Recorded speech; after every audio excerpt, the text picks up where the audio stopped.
शादी के बाद उसकी जिंदगी किसी सज़ा से कम नहीं थी। सास, ननद और यहाँ तक कि उसका पति भी बन गया उसका दुश्मन। रोज़ ताने, बासी खाना और अपमान।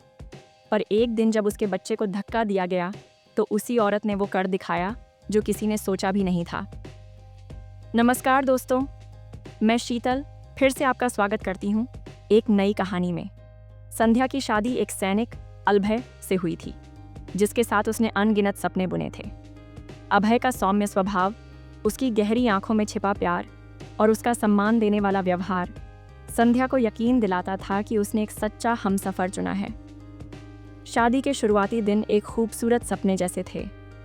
अभय का हर स्पर्श, हर मुस्कान संध्या के लिए एक वादा थी कि वह उसकी जिंदगी को प्यार और सुरक्षा से भर देगा।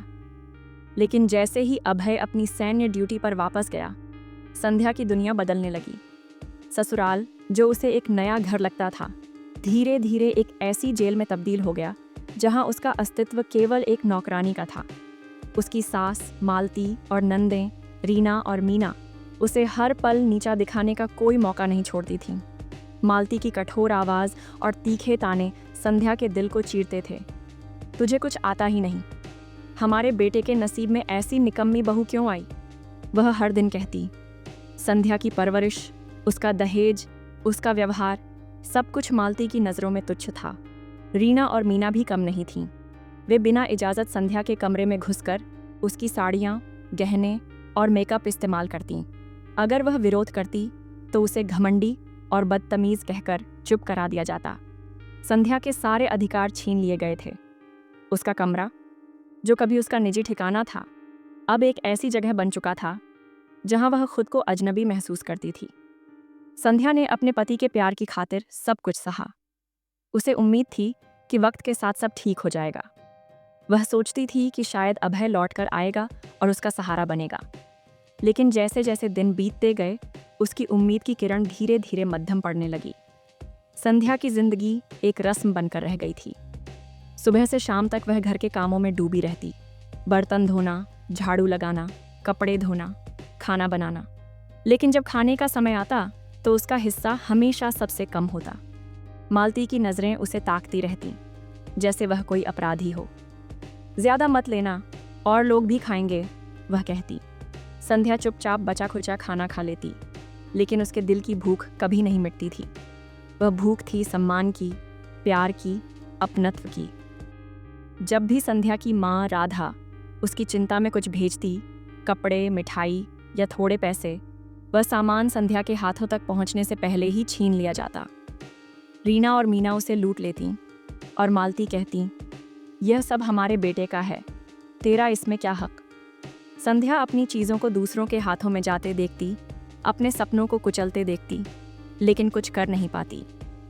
एक दिन जब मोहल्ले में किसी समारोह से बिरयानी आई, घर में उत्सव का माहौल था।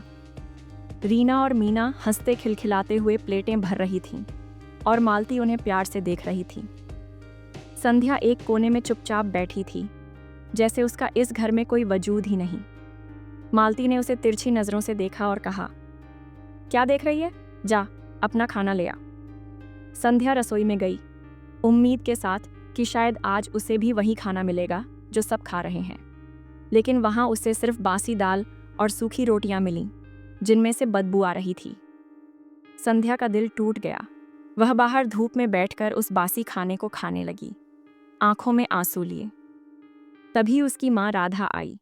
उसे अपनी बेटी को इस हाल में देखकर जैसे दिल पर चोट लगी। संध्या रोते हुए माँ के गले लग गई और सारी व्यथा सुना दी।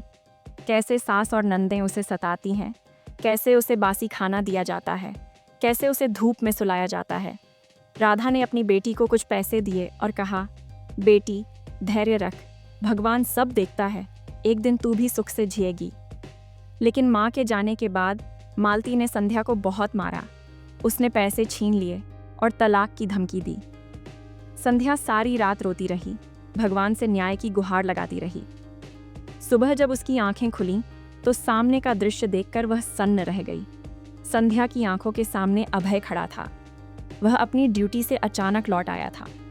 उसकी नज़रें संध्या के बासी खाने पर पड़ीं और उसके चेहरे पर हैरानी थी। संध्या की आंखों में आंसू थे, लेकिन वह कुछ बोल नहीं पाई। मालती ने तुरंत माहौल संभालने की कोशिश की। अरे बेटा, तू आ गया। देख, बिरयानी आई है। बैठ, अभी प्लेट लगाती हूँ। अभय ने संध्या की ओर देखा, जैसे पूछना चाहता हो कि यह सब क्या है। संध्या की जुबान कांप रही थी। वह चाहती थी कि सारी पीड़ा उड़ेल दे, लेकिन शब्द बाहर नहीं आए। मालती ने हंसते हुए कहा, यह तो जिद्दी है।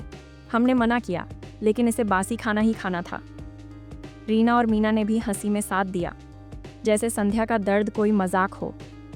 अभय चुप रहा। उसकी आंखों में कुछ उथल पुथल थी, लेकिन वह कुछ बोला नहीं। संध्या का दिल टूट गया। वह सोचने लगी कि शायद उसका पति कभी उसका साथ नहीं देगा। उस रात वह अपने कमरे में अकेली रोती रही, अपने नसीब को कोसती रही। कुछ महीनों बाद संध्या को पता चला कि वह मां बनने वाली है। यह खबर उसके लिए एक चमत्कार थी। उसकी जिंदगी, जो अंधेरों से भरी थी, अब एक नई रोशनी से जगमगा रही थी। वह अपने बच्चे को अपने भीतर महसूस करती और सोचती, शायद तू ही मेरी जिंदगी का उजाला बनेगा। जब उसने यह खबर अभय को दी, तो उसे उम्मीद थी कि वह खुशी से झूम उठेगा, लेकिन अभय का जवाब ठंडा था। अच्छा, ठीक है, उसने बेरुखी से कहा। संध्या का दिल बैठ गया। मालती ने तुरंत ताना मारा, प्रार्थना कर कि बेटा हो, वरना। उसकी आवाज में धमकी थी। रीना और मीना ने हंसते हुए कहा, देखते हैं तेरी किस्मत कितनी अच्छी है। संध्या ने अपने बच्चे को सीने से लगाया और मन ही मन कहा, चाहे कुछ भी हो, तू मेरा है। मैं तुझे हर कीमत पर बचाऊंगी। गर्भावस्था के दिन संध्या के लिए आसान नहीं थे। उसकी तबीयत बिगड़ती जा रही थी, लेकिन घर में किसी को उसकी परवाह नहीं थी। मालती उसे हर समय काम करने को मजबूर करती। यह क्या नाटक है? गर्भवती औरतें क्या काम नहीं करती? वह ताने मारती। संध्या चक्कर आने पर भी दीवार का सहारा लेकर काम करती। उसने कई बार अभय को पत्र लिखने की कोशिश की, लेकिन हर बार आंसुओं ने शब्दों को धुंधला कर दिया। आखिरकार एक दिन उसने हिम्मत जुटाकर अभय को पत्र लिखा। उसने अपने सारे दर्द, अपनी अकेलापन और अपनी ज़रूरतें उस कागज़ पर उतार दीं, लेकिन उस पत्र का कोई जवाब नहीं आया। मालती की नज़रें हर पल संध्या पर थीं। एक दिन जब संध्या ने वह पत्र छिपाने की कोशिश की, तो मालती ने उसे ढूंढ निकाला और संध्या के सामने ही फाड़ दिया। यह क्या ड्रामा है? तेरी माँ आएगी और तुझे ले जाएगी? ये तेरा घर नहीं, हमारे बेटे का है। उसकी हंसी में जहर था। संध्या के सपने उन कागज़ के टुकड़ों के साथ बिखर गए। संध्या की तबीयत दिन ब दिन बिगड़ती जा रही थी। एक दिन जब वह बुखार में तप रही थी, पड़ोस की एक दयालु महिला शांति उसे देखने आई। शांति ने उसकी हालत देखकर कहा, बेटी, तुझे तुरंत अस्पताल जाना चाहिए।